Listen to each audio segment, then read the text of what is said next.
So I want to welcome Sebastian, who's going to talk to you guys about the work that he's doing at K15T. So you're a software engineer there, and your focus, if you guys know what K15T is, yeah? Scroll view, backbone, and issue sync. So Sebastian, you worked on getting that into a massively scalable, awesome place using Lambdas, yes? And he's Right. going to share that, share the behind-the-scenes information with us here. So please welcome Sebastian from K15T. Thanks, Neil. Thanks. Yeah. Think big, start small, scale fast. That's at least what we thought before we started creating a serverless cloud app. Today, I want to talk about our experiences from migrating a server app to a serverless cloud app. My name is Sebastian, and I'm a software engineer from K15T Software.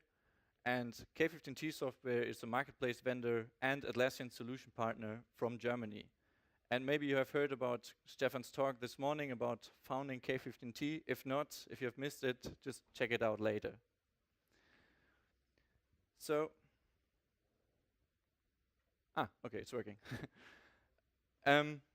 Last year, we, uh, we actually started or wanted to migrate our server app, and there was an idea and a clear goal. So we wanted to have a real cloud version of our app and then finally also publish it in the marketplace. And our journey to reach this goal was actually quite long. On the way, we have made some mistakes, and today I want to share them with you, or at least our experiences, so that you don't make the same mistakes as well. And if you consciously follow my talk, you will probably reach your goal a lot faster if you try to do the same. So let's start with the first phase. Sorry.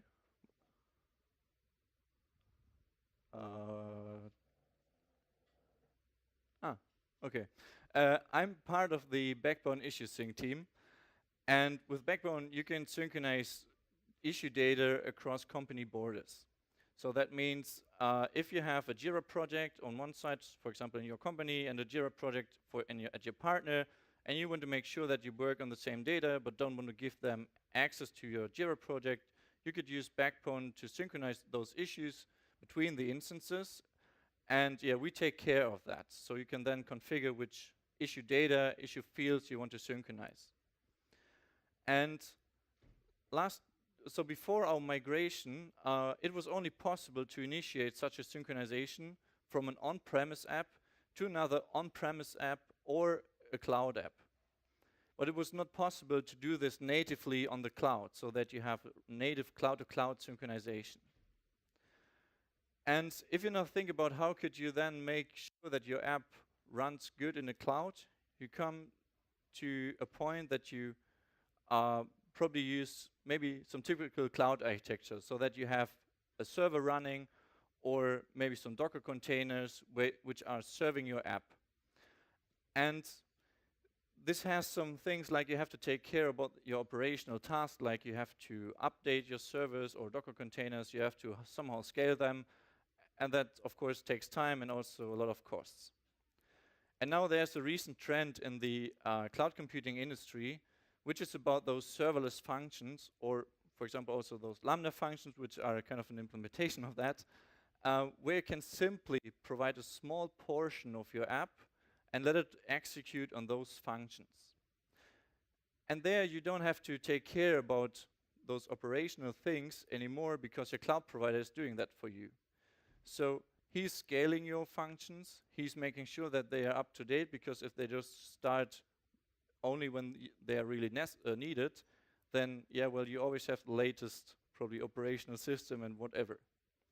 And the interesting thing here is that you only pay for the real execution time. So compared to typical architecture, you would pay always. It doesn't matter if you have real traffic on your app or not. And in our case, we said, okay, we actually don't want to manage all of those servers, so we want to make use of those Lambda functions. And especially interesting in our case was that if you want to synchronize issue data and you want to get the data from one side to the other side, we thought, okay, we could use a Lambda function for that and just start the Lambda function doing the actual sync process. And then it's just stopped and we don't have to pay for it anymore. So we then decided, okay, we go with the this setup. So we're using AWS for it and AWS Lambda. And yeah, this is probably also the most popular service because it was the first one introducing this serverless concept. And now, just to get everyone on the same level, it's a really basic example how such a Lambda function could look like. It's written in Node.js. So you basically write a small function, you retrieve event parameters, so the event which is triggering your function. And this could, for example, could be an HTTP request like a webhook, which is coming from Jira or Confluence. And then you can return a response to the caller by using a callback function. But that depends also if you now use Node.js or Java. In any case, you then use this and upload your artifact to the AWS Lambda service. And then it gets invoked, or the function gets started by AWS if an event comes in. And then you could not only return like hello world, but you could also do access other services, like for example Jira or Confluence or whatever data source you have. So for us, it was we then have identified the following use cases in order to run our serverless functions. So the first use case was we wanted to retrieve webhooks from Jira, but you could also use that for Confluence or other services. Then they contain certain data which has changed in the app, and then you can start to process it. The next use case was we wanted to run certain tasks which take a bit more time. For example, if you start such a synchronization between two projects and you have already, it's a grown project and it has lots of issues in there, it not only takes 10 seconds to do such an initial synchronization between those, but it usually takes like maybe minutes or hours depending on what you actually have to do. And then there was a third use case. It was about we wanted to have some kind of scheduled task or do some cleanup stuff, for example. And those use cases will be now also further discussed in the following slides of my talk. Okay, so now we're getting to the setup. So how do we actually set up our environment in order to develop our functions in a nice and easy way? And also then how do we actually deploy them to the cloud? So the first part is about, sorry, I think it's sometimes lagging. Okay, the first part is about the development. And here you have to make a decision how you want to develop your function.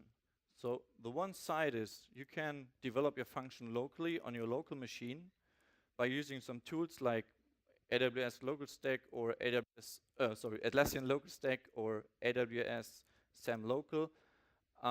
But there's also the other way that you can execute your code directly in the cloud without doing that on your local machine. And the problem is, of course, if you do this in the cloud, you don't have the capabilities of debugging your code in a good way, what you could do if you do it locally. But the advantage is for the cloud, you already have a real environment where you can execute your functions. So there are both advantages and disadvantages for both ways.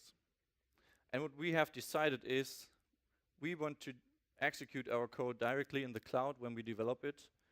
And we try to log as much as necessary, so we also have a feeling about which logs do we really need later in production.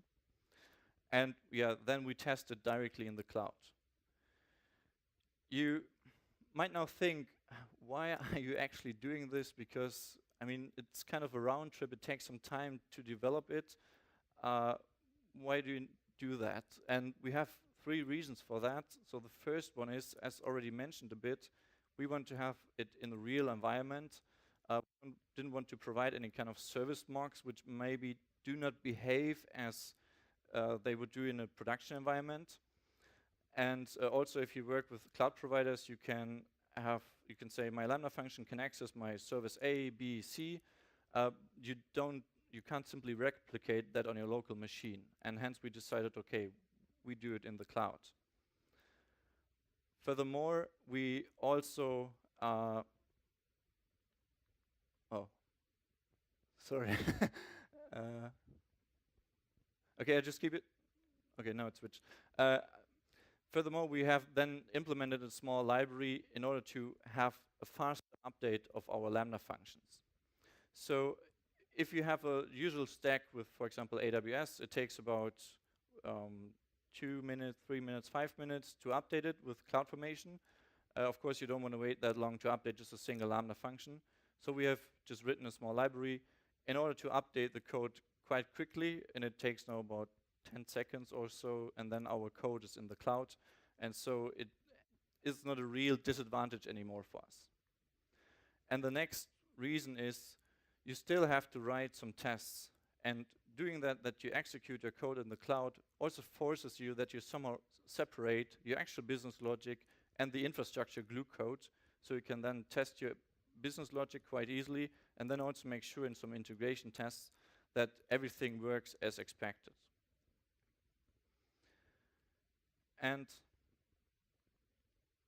the next slide, okay, and good. The next step is now about the deployment. So how do we actually then make it available for our production environment? And there's one one point which I really recommend here is you should describe your infrastructure as code. So make sure that you write down which services you are using, which Lambda functions you are using, because if you don't do that, you probably lose the overview after a certain amount of time. And you can use tools, for example, CloudFormation, Serverless Framework, or Terraform. And if you use them, you could also then have different environments, for example, for your production or staging environment or whatever you need.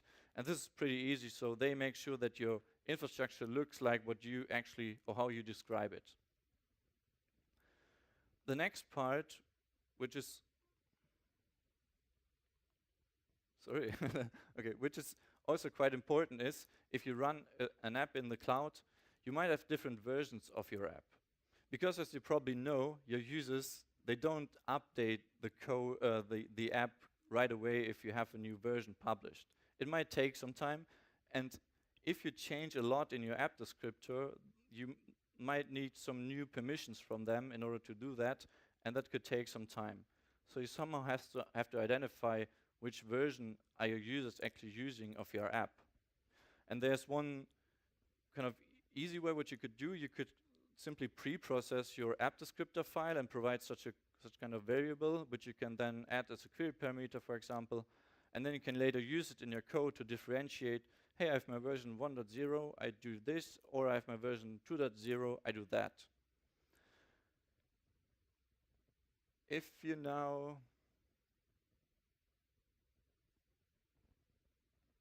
okay, thanks.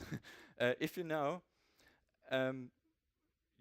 combine both approaches so that you have your infrastructure written as code and that you also have your artifacts, you finally should make use of the DevOps approach and then build your infrastructure on a regular basis, or maybe after every pull request, by, for example, using Bitbucket pipelines. What I really don't recommend is, for example, updating your Lambda function codes manually in your production environment, because this will go wrong. You might never know what you have actually deployed somewhere, and you lose also the overview here. Okay, good. So now we know how we actually do our setup of our Lambda functions. Let's actually start to develop something. And the first important point here is about the function scope of your functions. What do I mean with that? Let's take this example. You have different tasks you want to achieve in your Lambda function, which is, for example, you want to receive a webhook, you want to check the actual content of the webhook, and then you simply want to do something with it. And you could now say, okay, I just put everything into one Lambda function, which could work, but I do not recommend that. I recommend you simply put, you should focus on one task and do this. There's also a nice quote here. It's about keeping it simple, stupid. So have one task and do it very well. And this is especially important if you migrate, for example, an existing server app to a serverless cloud app, because you might tend to have everything what you have in your server app and say, I have my artifact, put it on the Lambda function and let my cloud provider scale it. I mean, possible, but you will run into some problems later, especially if you want to make use of those advantages here. You can, if you have multiple scopes, or if you have one scope per function, you can then reuse those functions also in different contexts later. Let's say you have a Lambda function which is sending an email. You could use it in order to send out a weekly email, or also to notify your users from within your app, or maybe your own developers. And also it has a big impact of the performance of your function. Because if you have a smaller artifact size, then your function executes a lot faster. And let me show you some interesting results here. So this is a kind of maybe typical graph of response times from a Lambda function. As you can see, you have the first request on the left. This is always the slowest request from your Lambda function, because the Lambda function has to be started up, which is also known as the cold start. And after that, your function is warmed up, and so you don't need this startup again. But the problem is here, so this could be, for example, for a Node.js Lambda function, but if you then, for example, use Java, which has, where it's quite easy to reach a bigger artifact size, then you probably have something like this. So the cold start might double or triple, whatever, and you probably don't want to have that if you have certain performance requirements. Good. So what you should consider here is think about the programming language. I recommend maybe using Java for some background functions and Node.js for something which is a bit more maybe performance relevant. And also think about the function scope. So have one scope per function. You might now think, well, Sebastian, can we then actually use AWS Lambda as a REST API? Well, my simple answer is no, you shouldn't do that. Because if you now consider again the response times, you see you will face something, this cold start, and then maybe your users, if you use it, the REST API for your user interface, they will somehow face this cold start.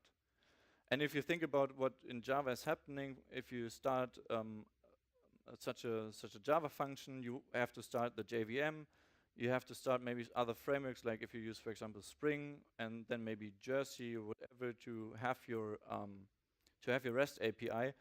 And then you actually can you retrieve your data from your other data sources. This takes time, and you are quite easily to reach 5 seconds if your artifact size is too big. And we also did that in the beginning, so we tried it out for our REST API or for our UI. And in our case, but also we are sending out 10 parallel requests in the beginning when we load our user interface. And that means you not only have one Lambda function or one instance, you have multiple of them, and you all have to wait for them for the cold start, because if another request comes in while your function is starting, it would just simply spawn up new instances. There are ways to avoid that by, for example, keeping your functions warm, but I don't really recommend it, because if you keep your functions warm, then you have to ask yourself, why are you actually using serverless functions? Instead, you could simply use like an EC2 server or something like that to serve your REST API. But I also heard from some discussions now yesterday and today that some people are doing that. So if you have a high user load on your functions, then you always have at least one function or multiple functions which are running, and then maybe facing this cold start might not be that important anymore, and if you then also keep them warm. But that maybe depends a bit. Good. The next point is now in my talk about the communication between those functions. I told you now to split up the functions, but now how can they communicate with each other? And the simple approach is here, you just hand over a payload to a function. But the problem is now, if you, for example, send over a list, like for example, a list of issue keys, this function might, this payload might grow quite quickly. And yeah, what can you do in order to prevent that? A quite simple approach is here to simply split up the function payload and call your, oh sorry, I forgot that, and call your function twice. But the problem is this might be not suitable in all cases if you need to access all of the data which is provided in your webhook. And also the payload can grow again in this case, which is why we actually try to use this solution. So the other approach is simply don't send any big data in your payload. And how could you do that? You could, for example, upload the data beforehand to, for example, S3 or your data storage, whatever you use, and then simply hand over a key so that your second function has to download the data again. Of course, it's not super convenient to do that, but at least that's the approach what we are doing, and we think it's the best approach here. Okay, good. So you know now where we take care of when developing our functions, and we already talked a bit about scalability aspects, but now let's go to the real scalability things. So what happens if you add real traffic to your app? And the first part is here about the webhooks. So have you ever thought about how many webhooks your app can actually receive? And the answer is it's quite simple to have 1,000 webhooks at the same time with only one customer. And this is, for example, if you use Jira and they perform a bulk change of their issues, and if they have 1,000 issues which you can edit at the same time, then you retrieve 1,000 webhooks. And the question is now, what actually happens to your Lambda functions? And if I could now go into your heads and hear your inner voice, you might think like, well, scaling is done automatically. Sebastian, you said that that's why we're using Lambda functions. And yes, you're right. The Lambda functions are scaled automatically. But the problem is the other services you are using, they are not necessarily scaled. Let me give you an example. You have a Lambda function, and this is accessing different services, maybe DynamoDB or Jira, S3, or maybe Confluence, depending on which app you develop. And maybe Jira and Confluence, they can handle such a bigger amount of traffic, but in our case, especially DynamoDB was a big pain in the beginning.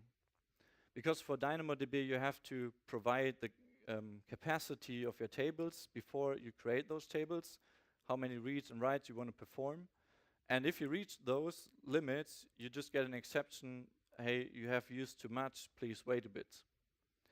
Of course, the simple approach is here to use some kind of auto-scaling, which is also now provided by AWS natively, but you might also want to implement your own thing if you think this is not sufficient for you.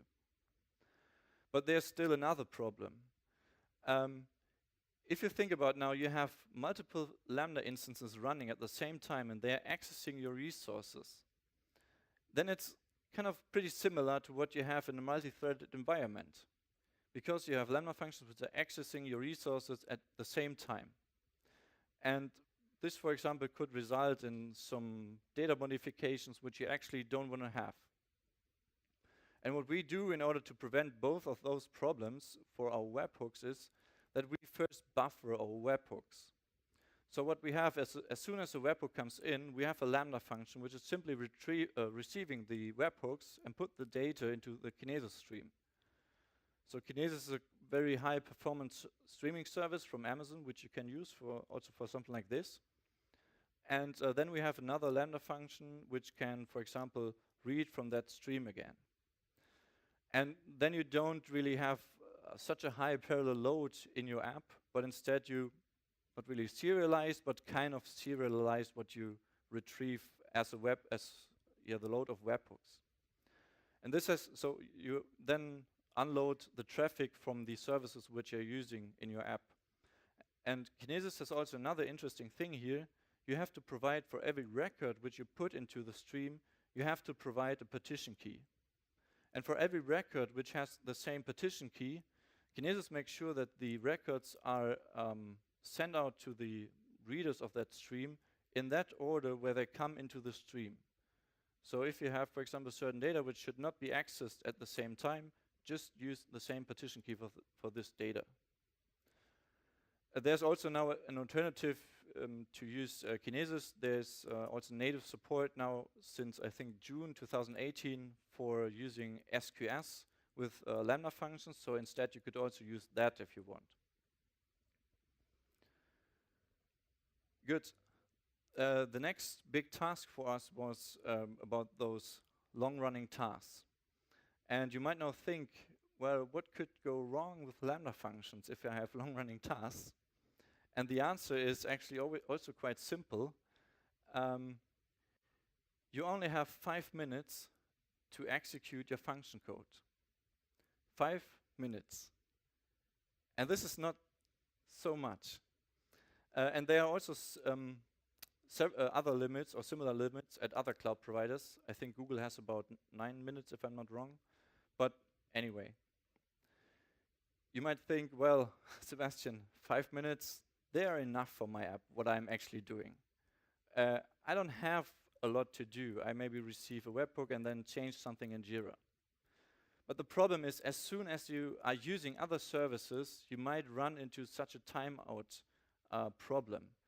And this can even happen if you have one scope per function, as I have told you before. So I'll give you an example how you could run into that. As I told you before, so we do some kind of like initial synchronization of the project. That could, for example, look like this. So you first have to retrieve tenant information from the database. You then have to get some information from Jira, like retrieve the issues, and then you can decide on this data which issues you actually have to synchronize. Then you might want to store some data in your database, and then you actually have to update the issues on the other side. And the bottleneck is here that this update can only be done in one request at the same time, and we then measured how fast we can actually access the Jira cloud instance from within our Lambda function. And this takes about 350 milliseconds in our case. So if you now calculate back how much issues can you actually synchronize in 5 minutes, this would be about 800 issues. And this is very optimized because you not only have to make one request to synchronize some data, but you usually have to make a bit more. And now, if you think again, how many issues do you have in your projects? I would guess it's more than 800. It's rather about thousands of issues in your project. So this will not work out. So what can you do about it in order to prevent this? There's one simple solution here, which would be you could simply call your function again. And you could do that by checking out how much time is left until I run into a timeout, and then just call myself again, maybe provide some information where I have left off, and then continue my task. But for me, I think it's not the best approach. It's quite simple, but I don't want to manage all of those of this execution order in my own code. I would rather like to do just only my business logic. So the second solution would be instead to use a server in order to run your task. I think this is quite a good solution, but the problem is if you do that, you're not serverless again. And if this is your goal, yeah, this might not be an appropriate solution for you. So there's a third alternative what you could use, and this is to use something like AWS step functions. So with step functions, you can define an execution order of your functions. And this could, for example, look like this. So if we have an order of what we actually want to do, so we want, for example, to retrieve some issues, then we want to check, hey, do I have all issues? Otherwise, I just go back and retrieve more issues.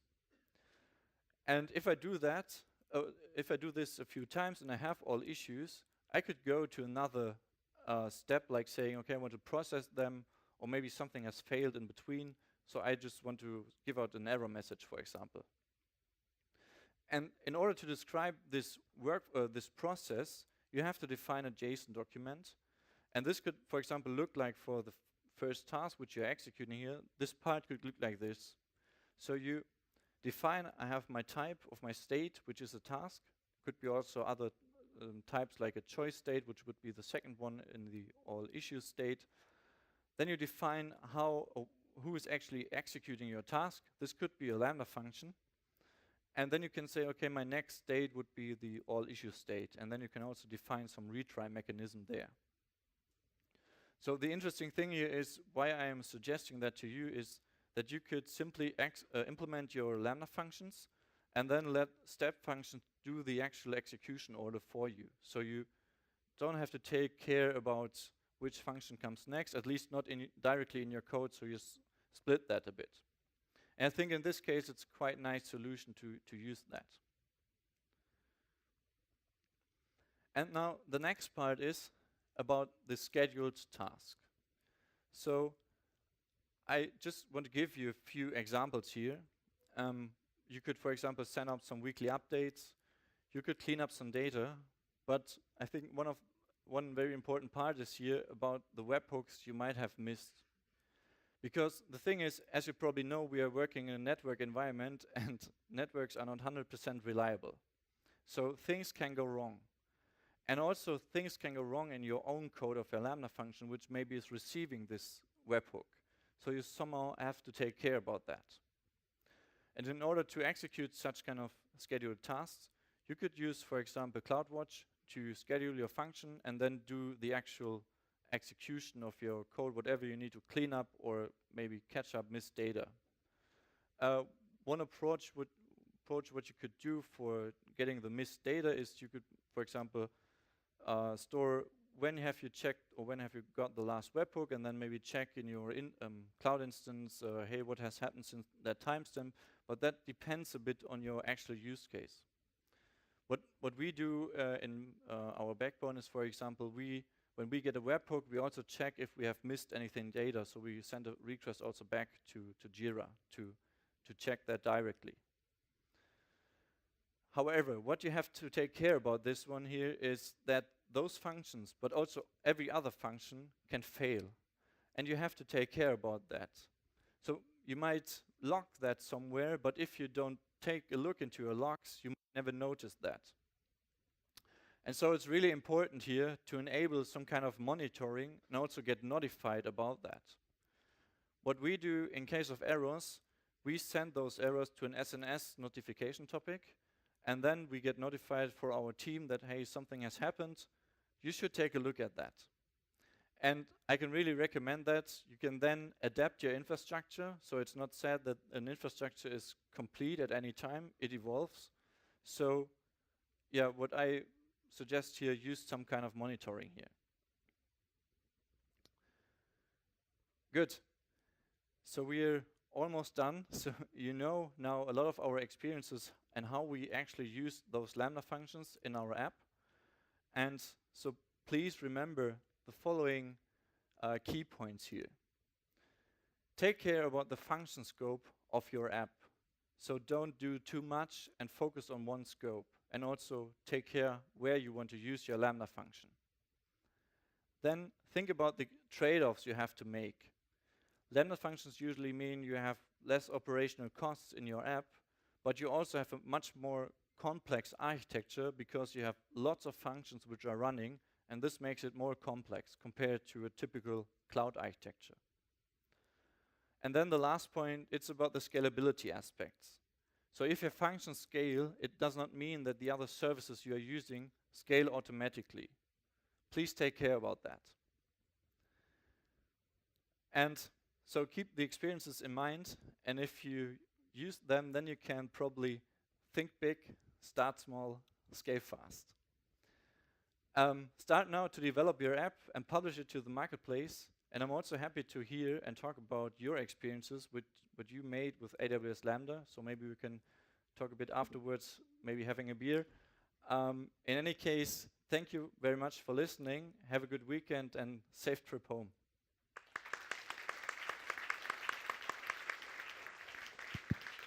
Awesome. Thank you so much, Sebastian. Does anyone have any questions for how they did that K15T? Hey, thanks for your talk. It was great. Thanks. What do you use for monitoring Lambda executions? Do you use the built-in AWS stuff, or do you ship the logs and information to something like Datadog? No, at the moment we just use CloudWatch for that in order to monitor stuff. I think they have quite great capabilities to do that, but still there's always way to improve here. I mean, no solution is perfect, but at the moment we're using CloudWatch for that. Anyone else? Anyone else embarking on using serverless functions? Yeah? Anyone raise your hands, actually? I am curious about this, like who's really doing it. In prod, by the way. Okay. And how many people have been like really want to do it or have tried, but like, did you learn? Yeah. Does anyone here use the non-AWS, the Azure ones at all? Nope. Not a one. I'm just curious. Oh, one, yeah. Can you actually speak to your experiences on that, or you don't use Azure? Yeah, you do.